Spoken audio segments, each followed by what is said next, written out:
is taking action to help you win the school year this morning. We know going back to school isn't easy, and those heading into a new building or starting school for the first time, it's a big change. All right, so Anthony Sabella is in this morning talking with a local psychologist about anxiety, and this is something that parents can do to help their kids get ready right now. Yeah, absolutely. And the big thing is just really not over-sheltering your kids in the lead up to school, right? You want them to be social, and you want to be a model for them in terms of coping with change or stress. Now, that's what local clinical psychologist Dr. Rick Ellis told me. And for a lot of kids just starting school, it might be the first time they've been away from their parents for a long period of time. So if they have the ability to meet and talk with others, that'll be a big help for them. Now, Dr. Ellis, who's based in Virginia Beach, has been working with kids throughout his career. He says especially in this area with the military, we have a lot of children starting in new schools having to adjust.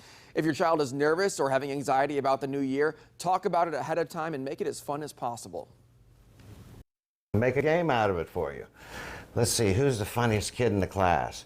What's the classroom like? What's the teacher like? So you come home and report those. So the child's not thinking about the new environment and the negative aspects. They're thinking about, oh, I've got a job to do and I'm going to share it with mommy when I get home or daddy when I get home.